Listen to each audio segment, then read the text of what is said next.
ಎಷ್ಟೇ ಹುಳು ಕಲ್ಲಿರಲಿ, ನೋವಾಗ್ತಾ ಇರಲಿ, ನಮ್ಮ ಹಲ್ಲುಗಳು ಹಳದಿಗಟ್ಟಿರಲಿ, ಆಮೇಲೆ ನಮ್ಮ ಒಸಡುಗಳಿಗೆ ಹುಣ್ಣಾಗಿರಲಿ, ಸೊ ಎಲ್ಲದಕ್ಕೂ ಹೇಳಿ ಮಾಡ್ತಂಥ ಒಂದು ಒಳ್ಳೆ ಮನೆ ಮದ್ದು ರೀ. ಆಮೇಲೆ ಬಾಯೆಲ್ಲ ಸ್ಮೆಲ್ ಬರುತ್ತೆ ಅಂಥದಕ್ಕೆಲ್ಲ ಸೂಪರ್ ಆಗಿರುವಂಥ ಮ್ಯಾಜಿಕ್ ಮನೆ ಮದ್ದು ಅಂತ ಹೇಳ್ಬೋದು. ಇನ್ನೂ ನನ್ನ ಚಾನಲ್ನ ಯಾರು ಸಬ್ಸ್ಕ್ರೈಬ್ ಮಾಡಿಲ್ಲ, ನೀವು ಕೂಡ ನನ್ನ ಚಾನಲ್ನ ಸಬ್ಸ್ಕ್ರೈಬ್ ಮಾಡಿಕೊಡ್ರಿ. ಫ್ಯಾಮಿಲಿ ಫ್ರೆಂಡ್ಸ್ ಜೊತೆಗೆ ಸಬ್ಸ್ಕ್ರೈಬ್ ಮಾಡ್ಲಂಗೆ ಹೋಗ್ಲಿಕ್ಕೆ ಹೋಗಬೇಡ್ರಿ.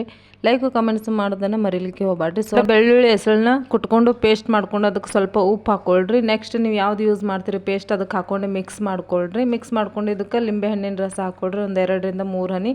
ಇದನ್ನು ಚೆನ್ನಾಗಿ ನೀವು ಬ್ರಷ್ ಮಾಡ್ತಿರಲ್ಲ ಆ ರೀತಿ ಬ್ರಷ್ ಮಾಡಿರಿ. ವಾರದಲ್ಲಿ ಒಂದು 2ರಿಂದ 3 ಟೈಮ್ ಇದನ್ನು ಮಾಡಬಹುದು. ಬಟ್ ಇದನ್ನು ಇವಾಗ ನೀವು ಸ್ಟೋರ್ ಮಾಡೋಕ್ಕಾಗಂಗಿಲ್ಲ. ಒಂದು ಸರಿ ಮಾಡಿದ್ರಂದರೆ ಇದನ್ನು ರಾತ್ರಿ ಮತ್ತು ಬೆಳಗ್ಗೆ 2 ಟೈಮ್ ಮಾಡಬೇಕಾಗುತ್ತೆ. ಈ ಥರ ಮಾಡಿಂದ 1 ಗ್ಲಾಸ್ ನೀರು, ಅದಕ್ಕೊಂದು 2 ಲವಂಗ ಹಾಕಿ ಚೆಂದಾಗಿ ಕುದಿಸ್ಕೊಂಡು ಸ್ವಲ್ಪ ಉಪ್ಪು ಹಾಕ್ಕೊಂಡು ಇದನ್ನು ಈ ಥರ ಬಾಯಿ ಮುಕ್ಕಳಿಸ್ರಿ. ವಾಸನೆ ಬರೋದು ನಿಲ್ಲುತ್ತೆ, ಹಲ್ಲಿನ ಸಮಸ್ಯೆ ಎಲ್ಲ ದೂರ ಆಗುತ್ತೆ. ಮತ್ತು ನೆಕ್ಸ್ಟ್ ಸಿಗ್ತೀನಿ. ಜೈ ಹಿಂದ್.